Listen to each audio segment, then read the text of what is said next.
Kroger Tender Ray Beef, no other beef so fresh can be so tender, presents Hearts in Harmony, transcribed. We'd like to ask a question about your family. Would you say they're hard to please at dinner time? Well, if they are, here's a tip for you. You can have a successful meal anytime when you serve Kroger quality beef. Yes, just serve Kroger quality beef, and you'll find your meal has plenty of eye appeal and taste appeal for that family of yours. And when you visit your nearest Kroger store and buy Kroger quality beef, buy it with confidence, for it's the very best beef you can get right now. It's delicious, it's tender, it's juicy, and it's bound to be a wonderful treat for you and your family. Watch how delighted your folks are when they see what's on the menu, for beef is almost everybody's favorite meat. Yes, lady, you can be sure of delighting everybody when you serve your family's favorite cut of Kroger quality beef. Visit your Kroger store, step up to the counter, and ask for Kroger quality beef the way you like it best. And remember this, Kroger quality beef is the best beef you can get right now. Buy Kroger quality beef with confidence at your neighborhood Kroger store. And now, Hearts in Harmony. Carrie Carlton gave Penny Gibbs $5,000 to deliver to a mysterious stranger at a given time. When that time arrives, however, and Penny has to follow Mrs. Carlton's instructions, Freddie Lang tells her, I took part of that dough, Gibbsy. $2,000 worth. Oh, Freddie, you didn't. Oh, crickets, Freddie, no. The trouble is I did, Nora. Your old man and me, we needed it to get the herd off of the railroad. Freddie, you had no right to take money that didn't belong to you for any reason. You're joking about that $2,000, aren't you? Oh, golly, Freddie, say you're joking. I wish I was joking, kid. No, Gibbsy, I took that dough all right. Go look in the envelope up in your room, you'll see. No, I'm afraid to look. Well, I'll go get it and show it to you. No, Freddie. If you took it, it's gone. Yeah, it's gone, all right. The railroad's got most of it. I can get a couple hundred back. Old man Williams has got that much, but I guess a couple hundred ain't gonna do you no good at all. Freddie, this is terrible. It's much worse than you know. Guess I really did pull a stupid one this time. I guess you did. I'm beginning to figure that out myself. Oh, Freddie, how could you have taken that money? You knew Miss Gibbs had to use it. Yeah, sure, but Gibbsy said maybe she wouldn't need it for a couple of months. And I knew I could pay it back by then. I said I might not need it for a couple of months, Freddie. I also said that I might need it in a day or two. You remember that? Yeah, sure I remember, but I took a chance on the couple months. Freddie, you had no right to take any chance. Gibbsy, I had to do something, didn't I? We was going to lose the herd if we didn't kick through with that dough. I didn't swipe the dough just for myself. It was for old man Williams and for the kid here and for a lot of other people. Freddie, I know all that. Your motives were good. I know that. Look, dear, I don't have any quarrel with the reasons that you did it. It's what you did that was wrong, Freddie. And I just don't know what to do to correct it. Oh, crickets, isn't there any way to get the money back? I'm afraid not, Nora. At least not the part spent for the herd. How much of it is gone, Freddie? Oh, about $1,700. Nora's old man has about 300 of it left, I guess. Unless he spent that, too. Well, there's no use in worrying about where the money is. The whole $2,000 is impossible to get back. You have to find out how to get another $2,000, I guess, that's all. Oh, golly, Miss Gibbs, the bank lent Daddy a lot of money once. Maybe the bank would let you have just $2,000. Nora, $2,000's a lot of money. And your father had collateral. I don't. Besides, I need the money in a few hours, and the bank won't be open till tomorrow. Look, Gibbsy, I got you into this jam. Maybe I can get you out of it. How, Freddie? I don't know how, but I'm going to go out and try. Freddie, listen, please. You've made one mistake already. Don't go making another. Don't worry, I won't. I do worry about you, Freddie, because you don't think. I'm going to think about it this time. See you later. Bye, Nora. Freddie, what are you going to do? I don't know, kid, but it'll be something. See you, Gibbsy. Oh, crickets, Miss Gibbs, this is terrible. It's worse than terrible, Nora. But Freddie stole that money from you. No, dear, he didn't steal it. Well, let's say he borrowed it. But he shouldn't have. No, he shouldn't have, but I understand why he thought it was all right. And anyway, Nora, it isn't as though he took it for himself. He took it to help someone else. And it would be wrong to criticize him for that. I guess I'm one of the people he did it for, Miss Gibbs. I guess you are, Nora. Well, then that puts some of the blame on me, doesn't it? No, it doesn't. No one's to blame, really, not even Freddie. Freddie was sure that there was plenty of time in which to put the money back. And we'd be happy about what he did if it worked out that way. I guess, Nora, that I'm in part to blame myself when you come to think of it. Oh, crickets, Miss Gibbs, I don't see how you can say that. But it's true. I shouldn't have mentioned the money to Freddie. But even that isn't the worst of it. When I did mention it, I somehow gave him the idea that it was mine. And that I wouldn't need it for a month or two, maybe even longer. But you didn't tell Freddie he could take part of it, Miss Gibbs. He's the only one to blame for that. Oh, golly, I'm so sorry. He took that money for Daddy and for me, and I feel just awful. Oh, Nora, don't feel badly. In fact, we're silly to sit here and moan about the missing money when what we really ought to do is try and find a way to get money to replace it. But $2,000, Miss Gibbs, That's an awful lot of money, I know. But somehow, somewhere, we should be able to get it.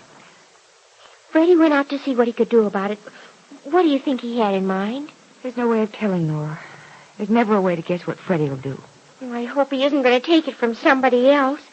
Oh, golly, that'd be just awful. I don't think he'd do that, Nora. Freddie doesn't make the same mistake twice. But I do wonder what he is up to. Oh, I get scared trying to guess.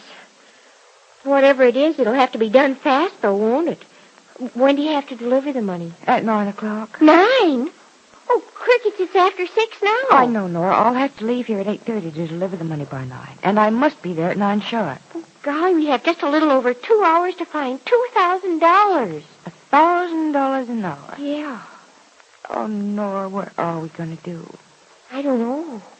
I can't tell Mrs. Carlton the money's missing. Couldn't you tell her it was stolen? I guess that's what I'll have to tell her. And I'll have to tell her who took it. And she'll send Freddie to jail, won't she? I don't know. But I can't take a chance that she will or that she won't.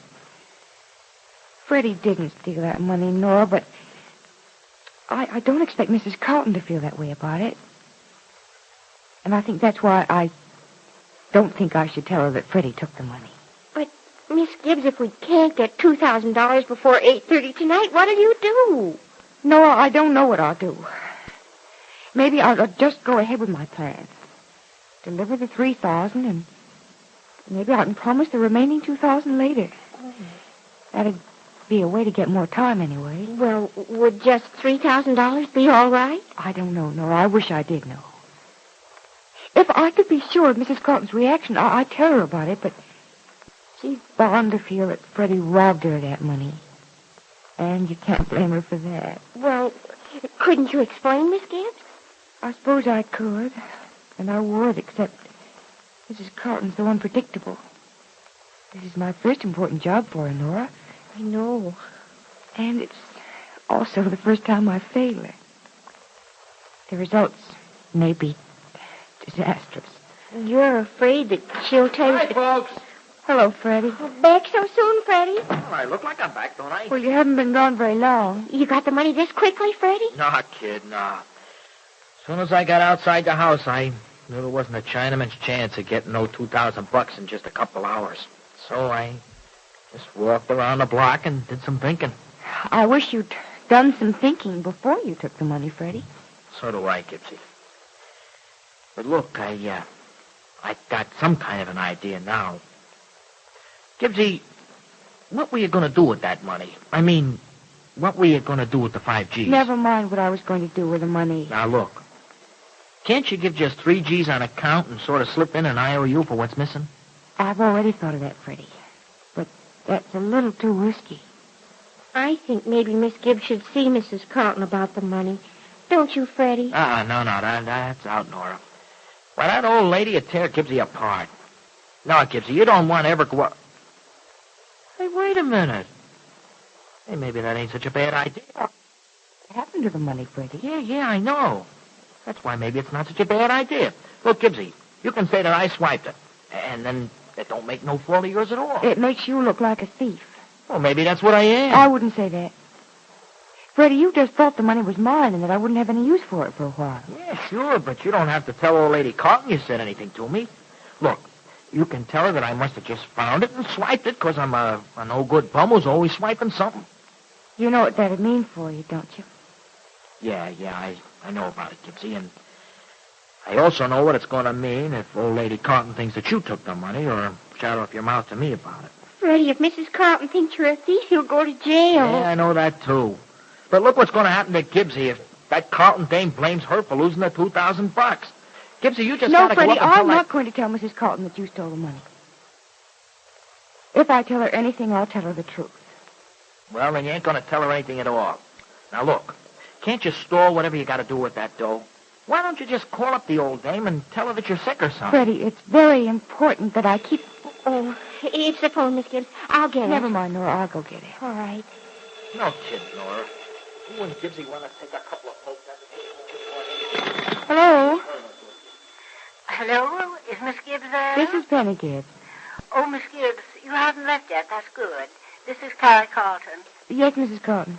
I'm calling you again, Miss Gibbs, to caution you just once more on the importance of being prompt this evening. I'll be on time, Mrs. Carlton. You must be. This man is very important to our plans. We mustn't keep him waiting for a minute if we're to expect his help. Yes, I'll realize that. I'll be there on time. I hope you will. Mrs. Carlton, there's something... Now, dear, don't be upset about anything. As long as you do what you're told, there's nothing to worry But, about. Mrs. Carlton, Believe me, dear, I wouldn't ask you to do this if I thought there'd be any trouble. This man is harmless enough. You may find him even pleasant if things are done his way. But if he thinks things are going wrong, well, that's why you must be prompt in your appointment. And you must give him every penny he expects from us. Yes, Mrs. Carlton, I realize that. So, I wonder if I could come to see you in a few minutes. Is it necessary? Yes, it is. But I don't see how it can be. We've gone over the plans very thoroughly time after time. I don't see what we have to talk about now. Well, there's something we have to talk about, Mrs. Carlton. Tomorrow, then. I'm tired No, this evening. tomorrow may be too late, Mrs. Carlton. Nonsense. Nothing is more important tonight than seeing this man. I know, but I have to see you first. Please, it's terribly important. Must you see me? Can't you tell me over the phone? No, I'd rather see you. Very well. I can give you a few minutes. Be here at 7:30. All right, Mrs. Carlton, I'll be there. Thank you. Don't be sure and be prompt, Miss Gibbs. 7:30, and I can give you only a few minutes. Goodbye. Bye. Well, that's that. Hey, Gibbsy, you going out to see old lady Carlton again, huh? There's nothing else I can do, Freddie. Oh, crickets, Miss Gibbs. What are you going to say to her? I wish I knew, Nora. I wish I knew. When Penny sees Mrs. Carlton about the missing $2,000, what will she say to her? And how will Penny be able to deliver $5,000 to the mysterious man by 9 o'clock tonight? Be sure to listen to the next dramatic episode of Hearts in Harmony. Lady, did you know this? Did you know that Kroger quality beef is the best beef that's available on today's market? Yes, you can buy this beef with confidence that it will be deliciously tender and brimming with flavorful, rich juices. Get some and then wait until that family of yours comes home and the aroma of superbly cooked Kroger quality beef greets them. Just watch their faces light up. Just watch the glowy mood it puts them in. Yes, Kroger quality beef can make your dinner a meal that's sure to please every member of the family. So don't delay. Visit your Kroger store and get deliciously tender, juicy Kroger quality beef. Remember, Kroger quality beef is beef you can buy with confidence because it's the very best beef you can buy today. Get Kroger quality beef at your Kroger store soon. Now, your local announcer.